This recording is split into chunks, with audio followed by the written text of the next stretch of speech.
Se escucha, Carlos. ¿Ahora se escucha? Sí, sí. Ah, bueno, bueno. No sé Bueno, si... ¿qué tal? Buen día. Bueno, un temazo. ¿Va bien? Sí, Estamos Carlito, vos dale, no te Sí, distraigas sale ahora. perfecto. Bueno, listo. Bueno, un temazo este que tira Gustavo a la cancha, porque realmente pertenece a la caja de herramientas más íntimas de esos tesoros escondidos que suele tener nuestro país, ¿no? Que cuando vos te enterás, tenemos premios Nobel, ¿cómo? Y vieron los inventos y todas estas cosas. Y bueno, esto formaba parte de lo que los viejos no te contaban hasta que no estaban seguros de que vos podías llegar a captar la profundidad temática, ¿no? De para qué servían estas herramientas. Y una vez que uno entraba en confianza, te estoy hablando hace más de 40 años, una vez que alguno de ellos, como el papá de Sánchez Orondo o Atilio García Mellid, bueno, había tipos que en lo que son ciencias políticas, la pucha, y comparados con lo que vemos todos los días ahora en el diario, eran tipos que se respetaban. Bueno, el tema es que en el momento que ellos te mostraban estos instrumentos, te daban a entender claramente que una cosa era entenderlos, que es lo que que es lo que hay que hacer en una presentación, entender la herramienta. Y otra cosa era comprenderlo, aprenderlo a manejar, ¿no? Yo de chico a la vuelta de mi casa tenía un zapatero amigo peruano y a mí me gustaba irlo a ver porque me gustaba verle las herramientas, cómo manejaba unas herramientas que él tenía casi con dedicación religiosa, ¿no? Muy usada, el tipo muy viejo. Entonces mientras hablábamos yo veía, y claro, uno entendía rápidamente cómo usaba la herramienta. Ahora había que ver si uno la comprendía. Porque si él me daba las herramientas y me decía, bueno, y ahora hace vos un zapato, yo no sabía hacer el zapato. Y entonces estos cuatro puntos tienen esa característica. Es bastante simple entender la herramienta y lleva mucho tiempo comprenderla. Yo acá traigo algunas cositas para los orígenes, ¿no? Y cómo dentro de la Compañía de Jesús esto se fue también conversando mucho, elaborando, y bueno, y quedó marcado. Bueno, el tema es la importancia metodológica, ¿no? En esta herramienta. Y en ese sentido hay una orientación teórica de estos cuatro principios, que es que todo aquello que yo voy a entender para tratar después de comprenderlo, que es cuando lo hago mío y entonces lo puedo usar y entonces me permite discernir, eh, va a estar encuadrado dentro de cuatro grandes temas, ¿no? Que el primero es el tema empírico, que tiene que ver con las coyunturas, ¿no? Lo empírico es la experiencia personal, es cuando un tipo te decía, por ejemplo, yo era pibe y era terrible, hablando a veces con un gorila, y el tipo te decía, pibe, vos eras muy chico, y entonces yo estuve ahí, yo lo viví, ¿entendés? No es como vos que lo tuviste que leer en un libro. Y vos te dabas cuenta que era cierto, que el tipo había estado, lo había vivido y no había entendido nada. No había entendido nada. Entonces, el tema de lo empírico, que es la experiencia propia, especialmente sensitiva, a veces es fantástico. Por ejemplo, cuando un chico dice algo obvio que ningún adulto quería ver.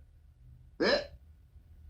Pero a veces engaña. Por ejemplo, yo les puedo contar que el sol sale por allá en mi casa y siempre da la vuelta alrededor de mi casa. Y que eso yo, escúchame, yo lo vivo. Entonces, cómo un tipo puede decir que la Tierra gira en torno al sol? Es al revés. Y es una experiencia diaria que yo puedo demostrar. Y sin embargo, es lo contrario a lo que me dice mi experiencia personal. Entonces, la limitación de lo empírico da pie a lo que es ya una profundización mayor, que es la parte científica, donde un científico me puede decir, no, tenés razón, tu experiencia vivencial es esa, pero lo que está pasando es al revés. Tu casa y la Tierra giran en torno al Sol, y entonces me puede explicar las estaciones y me puede explicar una cantidad de fenómenos que desde mi empirismo individual, ni que hablar si es individualista, no lo podría entender. O sea que la ciencia social, en especial en su teoría y práctica, se va a encontrar permanentemente con esta realidad ambigua entre una cosa es lo aparente, otra cosa es lo real, que además se va a complicar con otro elemento, que es mucho más fácil a veces entender lo complejo que lo simple, lo cual parece contrario a la lógica. Pero ustedes fíjense que un chico me pregunta, ¿para qué sirve un avión? Esto es la introducción, ¿eh? ¿Para qué sirve un avión? Y yo se lo puedo explicar rápidamente. Es muy simple explicar para qué sirve un avión, que está compuesto por una cantidad tremenda de partes. ¿Eh? Ahora, si el chico me pregunta para qué sirve el aire, y ya la respuesta es mucho más compleja, y poder explicarlo, entonces con estos 4 principios que vamos a ver, todas estas cosas ocurren. Y por encima de esto, que es la ciencia social, está la filosofía, en donde lo más interesante es la filosofía popular, porque es una comunión del testimonio, ¿eh? De que cuando desde la periferia se comprende con una amplitud que está libre de escrúpulos intelectuales. Por ejemplo, a mí me gusta mucho Quino, ¿no? Uno cuando ve cómo Quino sintetiza una situación que todos conocemos, porque una persona solamente tiene sentido del humor cuando ha comprendido profundamente lo que está viviendo, y por encima de esa filosofía popular, bueno, la manera en que se expresa la filosofía de los pueblos generalmente es teológica, ¿no? Porque aquello que tiene prohibido el pueblo decir, te lo va a condensar en símbolos. O la letra de los tangos, vos te das cuenta que hay una filosofía popular, ¿viste? Que muchas veces tiene un elemento trascendente de carácter teológico, ¿no? Ahora solamente me falta ir a misa y ponerme a rezar. Bueno, haciendo estas salvedades ya podemos ir acercándonos más a de dónde vienen estos 4 puntos. Estos 4 puntos vienen, como lo dice Tucho Fernández, esto lo escribe el 24 de junio de 2013, ahora está en el Vaticano, y también lo desarrolla y lo dice Canone y lo dice López Rosas, que son 2 jesuitas que tuvieron bastante injerencia en este tema, que proviene de una carta que escribe don Juan Manuel de Rosas en 1834 a Facundo Quiroga, que se llama la Carta de la Hacienda de Figueroa. En esta carta, Rosas le contesta, porque Facundo Quiroga, en 1834, ustedes piensen, en la década de 1820, se había dividido Uruguay, Paraguay, Bolivia, de lo que era la Declaración de la Independencia, donde ellos estaban incluidos. Porque eran las Provincias Unidas de Sudamérica. Y entonces en la década del 20 se dividen. Y después en la década del 30 se empiezan a subdividir inclusive las provincias. Por ejemplo, justo este año, en 1834, Jujuy se vuelve independiente de Salta. Pero no es una independencia de Salta, sino independencia de todo. Es decir, las provincias tenían bandera, tenían moneda, tenían, bueno, eran prácticamente el plan inglés, divide para gobernar, ya eran prácticamente repúblicas. Entonces, en ese momento, Facundo Quiroga le dice, che, por ahí tienen razón los unitarios y necesitamos una constitución. Entonces Rosas le contesta cuáles serían los elementos que agravarían más la situación y no la solucionarían, y los tiempos que hay que usar, para discernir la coyuntura, no dejando el plan a largo plazo y el horizonte trascendente, ¿no? Bueno, ahí hay un tema que se empieza a desarrollar, que son las notas adicionales de esta carta de la Hacienda de Figueroa de don Juan Manuel de Rosas, que esos eran los elementos donde en el Círculo del Plata el papá de Marcelo Sánchez Orondo padre, se acercaba a la mesa donde estaba la juventud inquieta y decía, bueno, muchachos, ustedes primero tienen que leer el tomo 5 de la historia argentina de José María Rosa, después tienen que leer a Vicente Sierra, y después vengan y lo hablamos. Y te la largaban a cuentagotas con el mismo respeto, tocaban estos 4 puntos, con que el zapatero de la vuelta de mi casa trataba sus herramientas. Nosotros teníamos en aquella época no el bombardeo informático que tienen ahora los muchachos, que por eso les cuesta concentrarse. Teníamos muchos artesanos de la palabra. Entonces estaba muy fundamentado algún viejo cuando te explicaba un aspecto de la realidad que después te iba a servir para todo. Bueno, haciendo esta breve introducción, nos metemos ya en esto que va a aparecer en el Evangelii Gaudium, en el capítulo 4, en el punto 3. Y que ya había, por ejemplo, acá en 1990, ¿no? Ahí está, no sé si se ve.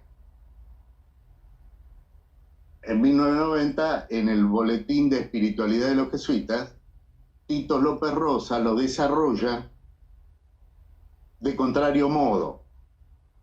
Es decir, él va a hacer un desarrollo donde habla de privilegiar el espacio sobre el tiempo, privilegiar el conflicto sobre la unidad, la idea sobre la realidad y la parte sobre el todo, es un error. Y entonces lo va a desarrollar. Eso es desarrollarlo por contrario modo, esto que vamos a ver ahora, los 4 puntos. Y bueno, después la sorpresa de todo, cuando Francisco lo pone en Evangelii Gaudium, que la otra vez hablando con Gustavo, y había un obispo que se sorprendió cuando Gustavo le dice, la Laudato Si es la estrategia, y la Fratelli Tutti es la táctica, ¿no? Y el otro se quedó pensando, y yo también. Y entonces yo decía, bueno, y Evangelii Gaudium, y por ahí es la metodología de análisis que uno necesita para poder más o menos tener una idea de lo que está pasando, dónde estoy ubicado y hacia dónde dan las posibilidades para poder ir. Así que es un tema ideal para los momentos como ahora, que son bastante duros, ¿no? Duros, momentos así como cuando se termina la guerra de Malvinas, que son momentos duros. Entonces, hay que sobreponerse a lo anímico a través de la sabiduría, ¿no? Y entonces, bueno, el primer punto es, son elementos superiores de filosofía política. Es decir, son temazos. Bueno, el primer punto es que el tiempo es superior al espacio. El tiempo como elemento superior al espacio. Que es para no quedar estrangulado dentro de lo que son las coyunturas, ¿no? La coyuntura es algo importante, pero siempre mucho más importante es saber qué queremos y lo que hay detrás del horizonte. Entonces, ahí hay una noción, por ejemplo, muy interesante desde el punto de vista de la ciencia social, de qué es espacio, ¿no? Y tenemos 4 tipos de espacio, ¿no? Tenemos el espacio de lo que nosotros conocemos, lo empírico, ¿no? de lo que nosotros conocemos, tenemos el espacio de lo que nosotros desconocemos, que es cuando uno dice, y bueno, y acá realmente qué estará pasando, porque tenemos un portaaviones ahí en el Atlántico Sur y tenemos una base de la OTAN y qué es lo que está pasando, ¿no? Es decir, tenemos lo que no sabemos, pero sabemos que no sabemos. Y tenemos una cuarta situación que es, no sé, pero puedo tener acceso a enterar. Esto en los barrios es muy interesante, también es interesante en la vida personal, ¿no? El no sé, pero puedo enterarme, puedo llegar a entender qué es lo que está persiguiendo mi inconsciente. O, bueno, digamos, es muy amplio.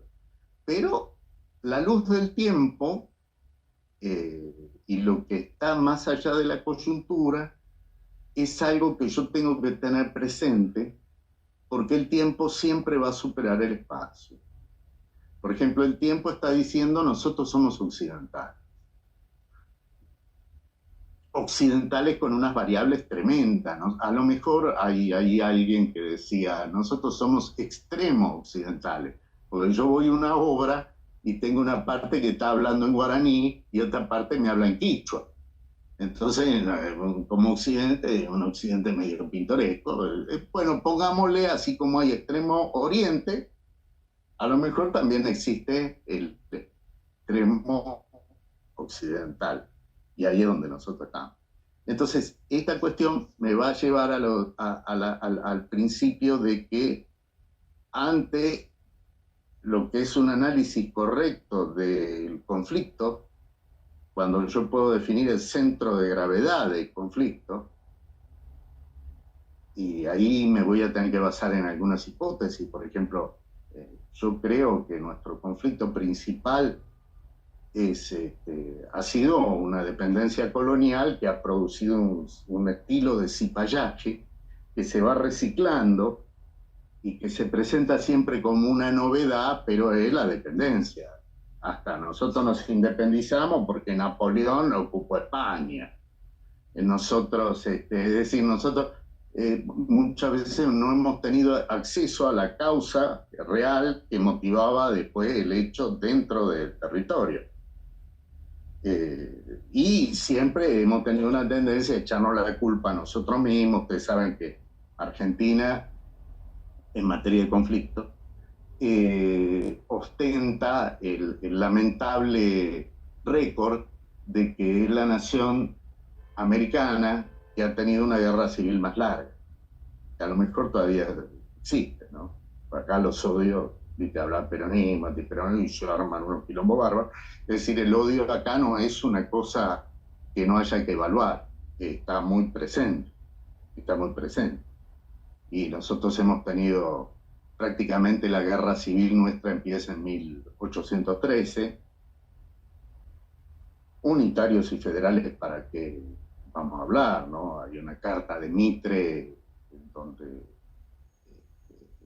en aquella época que no llegábamos a 1.000.000 de habitantes, y el tipo dice, mis coroneles me informan que hemos superado los 30.000 federales ejecutados, ¿no? Como diciendo, ojo, y esta cifra, 30.000, ¿no? Que va a aparecer en el 76. Es decir, habla de que el hecho de que el único general que tenemos muerto en combate es Güemes, y hay elementos para sospechar que además fue fuego amigo, digamos, de traición, ¿no?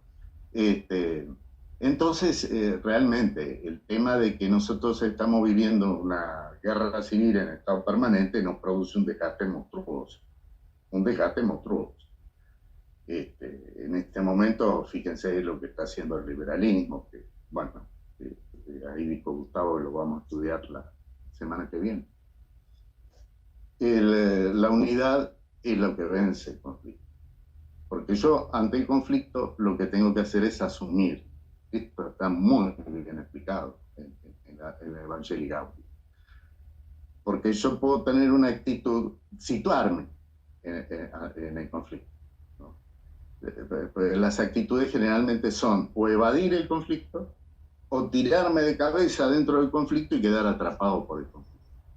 Entonces hay un arte que es el arte de mantener una cierta distancia que permita ver por dónde puede venir la resolución del conflicto. Y toda resolución implica una síntesis, implica darse cuenta de dónde se está desplazando el eje de gravedad, y esa síntesis que permite la resolución muchas veces pasa también por cómo yo percibo la unidad que en un plano inferior o superior siempre está produciendo un conflicto, ¿no? Digamos, la dialéctica de la cosa, ¿no? Entonces, ahí hay un punto que inclusive me lleva hasta lo geopolítico, porque las naciones que han tenido una gran unidad espiritual para encarar sus problemas, bueno, la unidad de espíritu es lo que ha hecho que los tipos hagan las pirámides de Egipto, ¿no? Es decir, hay un punto superior hacia el cual convergen todos los esfuerzos humanos. Entonces, muchas veces, en un conflicto muy grande, hay que ver el punto de unidad que coincidencia puede tener en la unidad de espíritu posible. Lo que sería en una familia, bueno, la intencionalidad. Si la intención es elevada, es pura, es alta, va a ser más fácil resolver los conflictos. Entonces, muchas veces lo que hay que elevar, como dicen ahora los muchachos, la onda, la vibración, hay que salir de la densidad del conflicto. Y esa es una tarea que es casi para mí es un arte, que en una época lo hacían los santos que eran del palo, o aquellas personas que eran capaces realmente de darle a la intencionalidad un poder de convocatoria sobre algo que todo el mundo veía ya con claridad. Por eso, ante un conflicto, hay que ver cómo lo está viviendo la masa, cómo la está viviendo el pueblo, que la diferencia entre masa y pueblo es que el pueblo ya tiene principios de organización propia, la masa es amorfa. Donde aparece una organización ya hay un pueblo. Y dentro de ese pueblo, ¿quiénes son aquellos que están interpretando mejor lo que nosotros lo que creemos en Dios? Y bueno, llegamos a la política desde lo religioso, decimos, y esto es el pueblo de Dios ya, porque empiezan a aparecer gente que está dispuesta a morir por el amor al prójimo. Bueno, el tercer elemento es muy empírico, que es que la realidad es superior a la idea, ¿no? Las ideas son nominalismo, ¿no? Yo ahí había hecho un videíto de 3 minutos del nominalismo, de los problemas con los nominalismos. Nosotros vivimos en una cultura que es tremendamente nominal, y que desde lo nominal se oculta lo real. Fíjense que vos prendés el televisor, todas las noticias, y el tipo te interpreta la realidad. Pero además te la interpreta la realidad es lo que, digamos, empieza con la sentencia. No te muestra los hechos y te deja que vos los pienses. No, te da todo servido. Es un problema en la gente joven. Y bueno, lo cierto que las ideas son nominales y son tramposas. Yo ponía el ejemplo de que en la época de mi viejo, cuando era joven, si un tipo le decía a otro, mirá, sos un boludo, el otro sacaba un facón y había un derramamiento de sangre. Y resulta que después los muchachos ahora dicen, boludo, ¿cómo andás? Te perdiste. Es decir, ahora es amor y cariño, y unos años atrás era odio hasta el derramamiento de sangre. La misma palabra, el mismo pueblo y prácticamente la misma generación. Entonces hay que tener cuidado con lo nominal. Porque por ahí es la misma palabra, todo igual, y quiere decir lo contrario. Entonces, el pueblo nuestro, especialmente periférico, detecta la intencionalidad, más que el nominalismo, ¿no? Por eso es que también, y acá en la Argentina mucho más, porque como dijimos, venimos con una experiencia de guerra civil de muchos años. Es decir, para muchos fue choqueante encontrar que el Papa en una encíclica citaba a don Juan Manuel de Rosas. Dice como, pero si este era el malo, ¿cómo puede ser? Y bueno, entonces, a lo mejor no era tan malo, y a lo mejor los malos se apoderaron de la explicación, como en este momento se apoderan de los medios. ¿Ves? Entonces esas son las cosas que están en forma muy interesante metidas en la experiencia cotidiana de este conflicto, que es estar en la Argentina viviendo las 24 horas del día y viendo cómo lo hacemos. Las ideas son elaboraciones que tienen un predicado. Es decir, yo puedo predicar la idea, no puedo predicar la realidad. La realidad se predica sola. En filosofía decimos la realidad es el ente, y el ente siempre es ahí una experiencia, ¿no? Es lo que es, ¿no? Entonces hay ciertos criterios de realidad que hay que tener presentes, ¿no? Esta sería la profundización de este aspecto, ¿no? Entre la realidad y la idea. Que los criterios de realidad básicamente son tres. Uno es la identidad. Si yo ubico realmente, ¿cuál es el problema? Porque muchas veces se hace todo un desarrollo, pero el problema está en otro lado. Eso es típico en la Argentina, ¿viste? La del pero. En un lado te pegan a los gritos y en el otro lado están los huevos, ¿viste? Entonces, eso siempre es interesante tenerlo presente. La identidad del problema. ¿Cuál es el problema del colonialismo? ¿Cuál es el problema eje, el eje axiológico del tema, ¿no?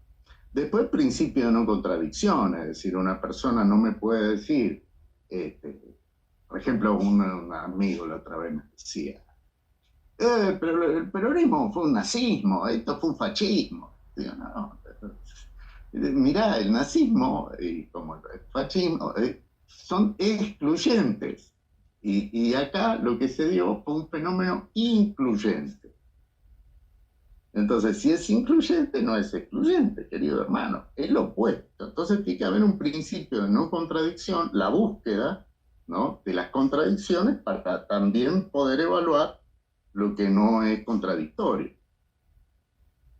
en una conclusión, en una opinión.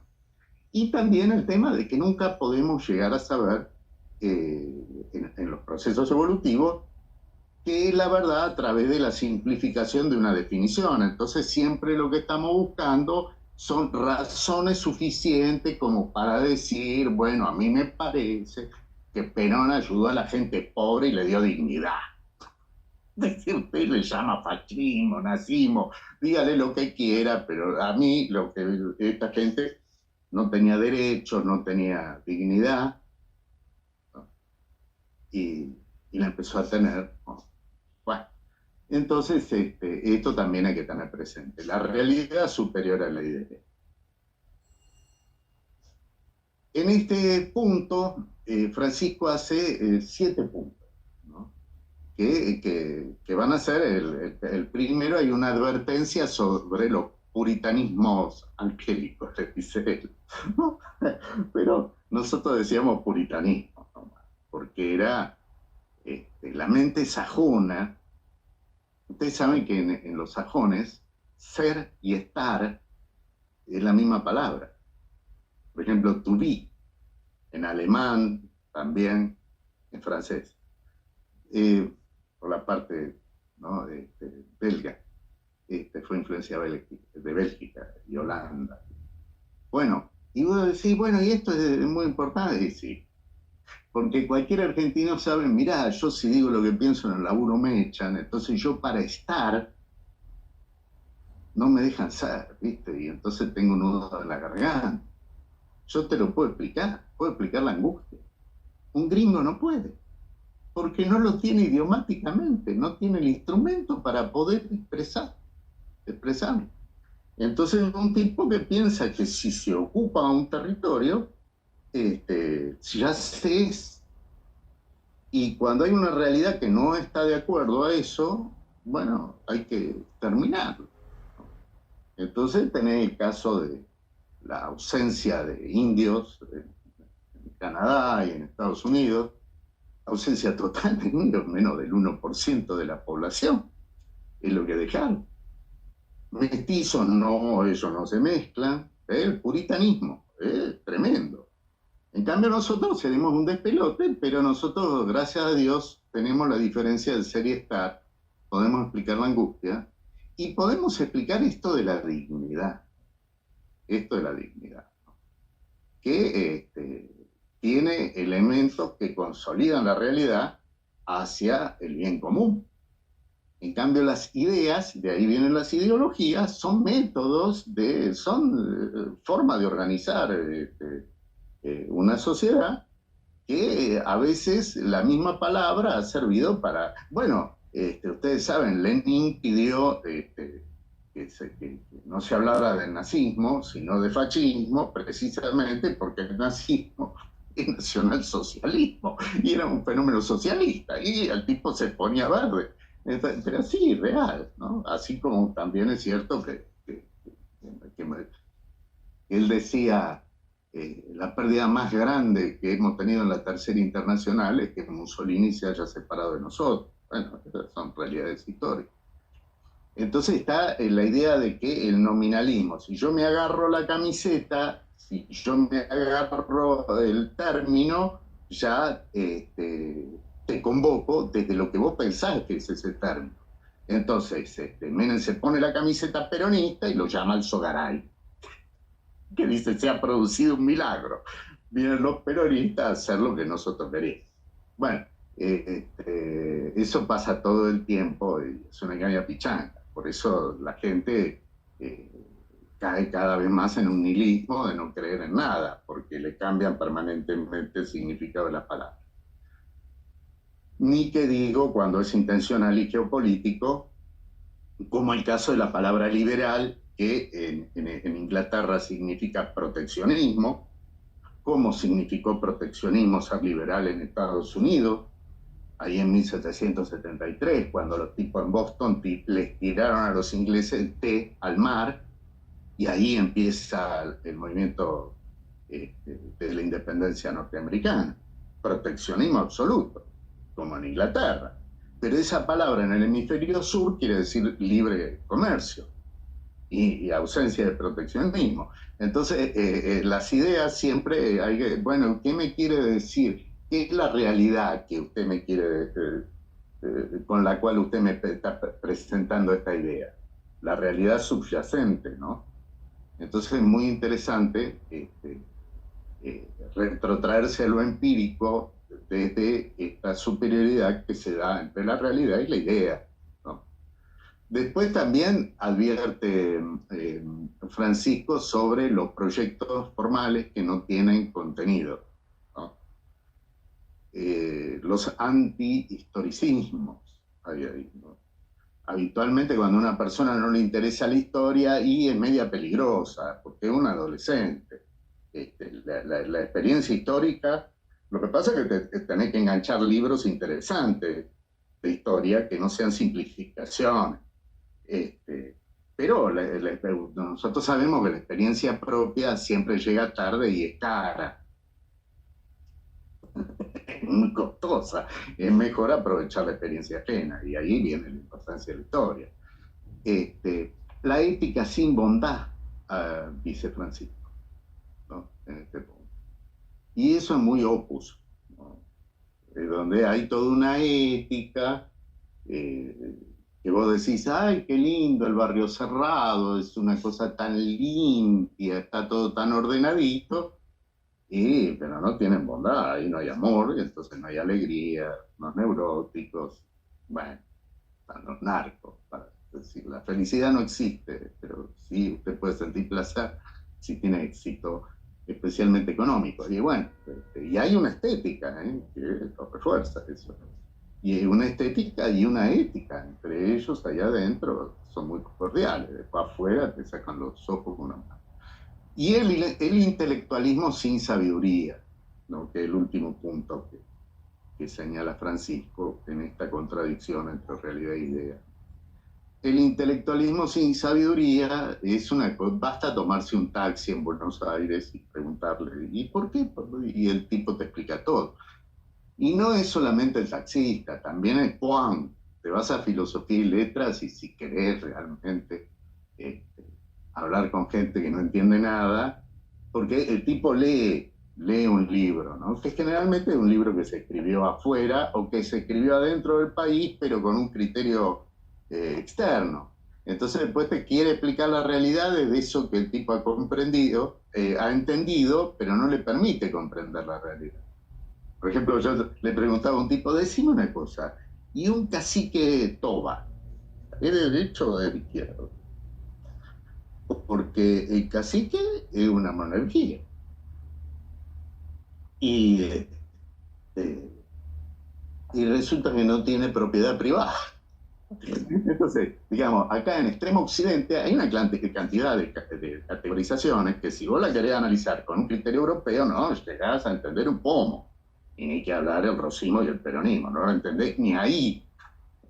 Bueno, entonces siempre hay que estar advertido de que, ojo, de que si los criterios de realidad, identidad, principio de no contradicción y razón suficiente. Mira, yo tengo razones suficientes como para... San Ignacio Loyola lo dice en Culto, es que a mí me gusta a veces esa, ¿no? que dice ut in pluribus, que podría ser, o generalmente, o me parece que va por ahí, pero no una cosa ya sobrada, tipo la tengo re clara y que hago la síntesis, para que entienda. Y el último punto es el todo y la paz, ¿no? El todo y la paz. Que ahí hay una filosofía popular de la solidaridad en los barrios, que es donde hay que ir a aprender. Ahí se aprenden valores. Lo cual lleva también a siempre considerar qué es doctrina y qué es ideología, porque el liberalismo se ha encargado de destruir estos conceptos realmente en este momento, ¿no? Es muy difícil encontrar, a mí me llamaba la atención, porque inclusive en una charla que di en Filosofía y Letras, que los tipos no sabían la diferencia. Le digo, uno, dos. Y si no sé distinguir qué es el uno y qué es el dos, no puedo hacer la matemática. Entonces, sí, lo tenían de sinónimo. Y no.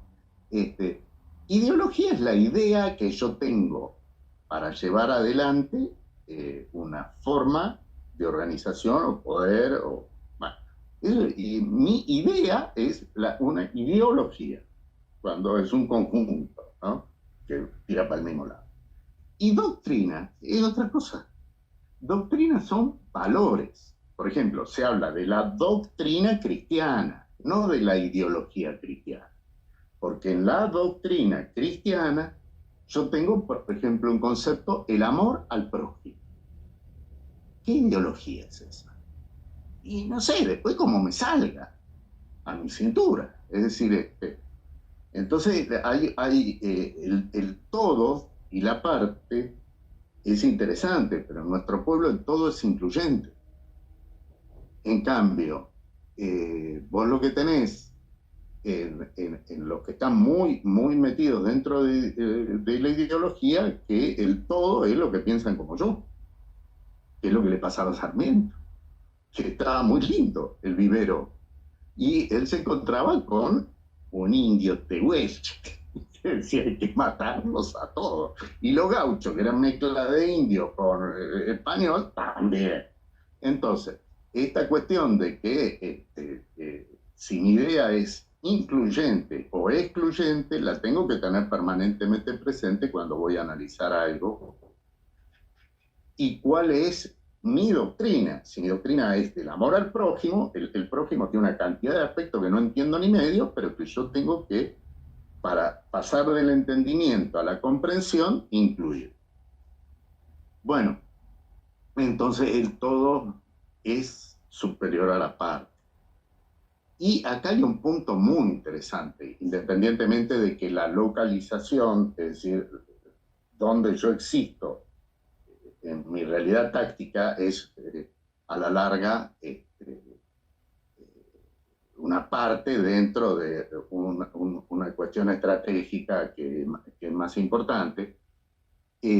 Acá hay una cosa que es muy interesante, que es que el todo es mucho más que las partes. No es solamente la suma de las partes. Por ejemplo, una casa, ¿no? Una casa, yo podría decir que son tanta bolsa de arena, tanto varilla de hierro, y hago de la sumatoria y digo, eso es igual a una casa. Y no, la casa es muy superior, no es solamente que viene el camión y tira todos los materiales y ya está la casa. ¿Ves? Entonces, el todo, cuando el todo es orgánico, tiene algo que ya se llama absoluto, ¿no? Y es superior a todas las partes, pero es superior inclusive a la sumatoria de todas las partes, porque ya es otro tema, dice una casa.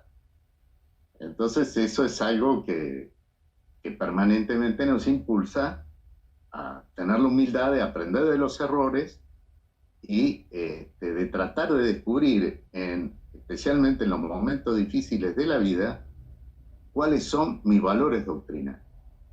Mi axiología, se dice en filosofía, sí, la palabra culta es axiología, los valores que yo tengo. Y los valores son lo que van a determinar mi forma de vida. Entonces, por eso es que yo a veces me indignaba, porque en mi época, que fue en ese sentido linda, vos veías un tipo como Carlos Mujica, veías un tipo como Raimundo Ongaro, veías un tipo como Julio Troxler, y el tipo vivía de acuerdo a su doctrina de vida, a sus valores. Y después te decía, mirá, esto es justicia social, esto hay que hacerlo por esto. Pero vos te dabas cuenta que desde la forma en que vivía, el tipo te enseñaba, te adoctrinaba. Palabra que también recontra quemada. Le limaron la cabeza, lo quieren adoctrinar. Claro que hay que adoctrinar, ¿no? Decime si esto que está pasando ahora no es la consecuencia de un adoctrinamiento masivo del individualismo, de poner la fe en esto recalcitrantemente viejo que es un liberalismo donde el pez grande se va a comer al pez chico. Y entró, es decir, hubo una masificación de lo que era pueblo. Por eso van contra las organizaciones libres del pueblo, contra los sindicatos, contra todo eso.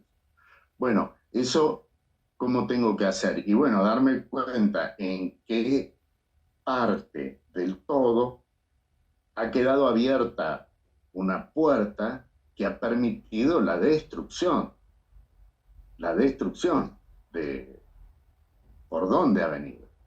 Y eso hay que contarlo con algún sentido del humor para evitar el suicidio.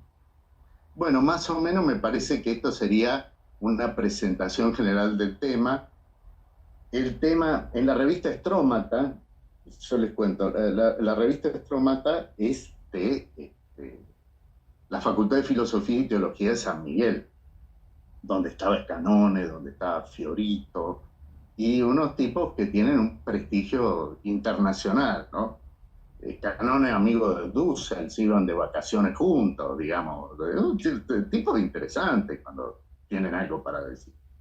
Y esta es una revista en donde Escanone cuenta y también dice, y esto se origina en las notas que acompañan la carta de la Hacienda de Figueroa de don Juan Manuel de Rossi.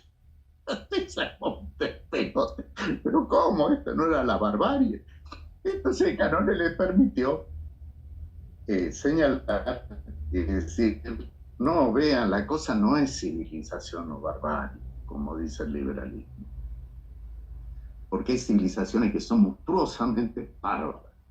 Y no estamos hablando solamente de los hornos de la civilización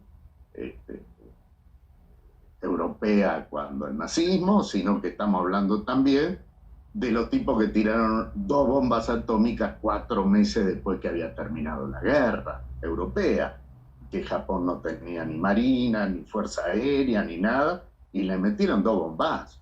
Bueno, entonces hay civilizaciones que son bárbaras, como la azteca, que cuando hacían sacrificios humanos y le arrancaban el corazón al tipo, y bueno, no, la cosa es civilización y barbarie, no es así, sino que es cultura o barbarie. Porque cultura viene de cultivar. Un boliviano capaz de cultivar papas a 4.500 metros de altura sabe lo que está haciendo. Y tiene un respeto, como lo tiene el zapatero que tenía sus herramientas, que prácticamente yo veía que cómo las manejaba y él parecía un cura cuando está preparando el altar, porque había algo hasta sacro en esas viejas herramientas, y bueno, entonces eso es cultura. Y donde hay cultura, puede existir la posibilidad de que haya organización. Entonces, la organización de las necesidades rápidamente se pueden transformar en traiciones cuando, si solamente estamos en la conveniencia, cuando los intereses se vuelven opuestos, vienen las traiciones. La gente se da vuelta porque está yendo detrás de una necesidad, y cualquiera que le guste la pesca sabe que es cuestión de poner una lombriz en un anzuelo, entonces va al pescado y te lo pesca. Entonces hay una